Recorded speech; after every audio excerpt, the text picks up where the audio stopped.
зритель, добро пожаловать к нам на огонек. И не стой, присаживайся. У каждого из нас были свои наставники. Давайте послушаем истории их учеников.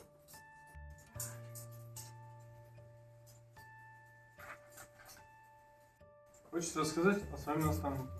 Наставником стала моя мама. Она меня научила готовить, когда я был маленький. Разные блюда.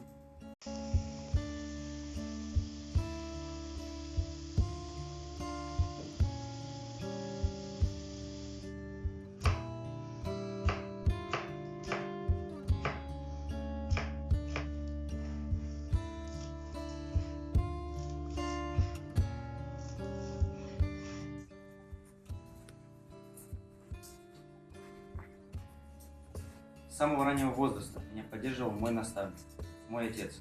Он научил меня водить автомобиль,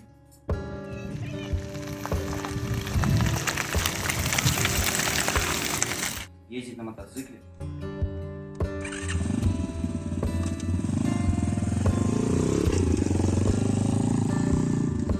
работать со сложными инструментами.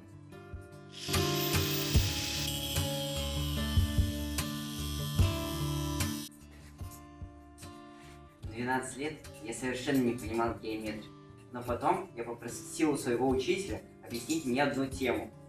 С этого момента я больше никогда не совершал ошибок в геометрии.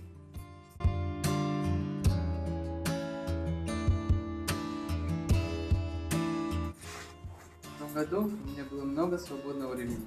Я думал, чем бы мне таким заняться. Мне понравился бокс, и я записался на него. Моим наставником стал Денис Сергеевич. Он меня многому чему научил. Я ему очень за это благодарен.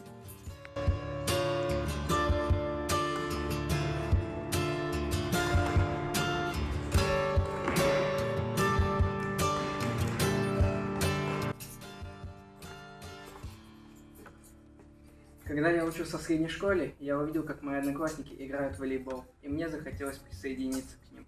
Поэтому я попросил своего друга научить меня в него играть.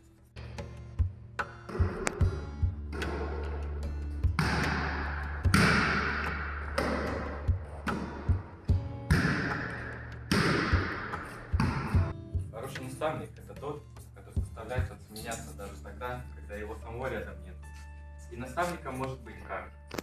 Родитель, Учитель, тренер, друг,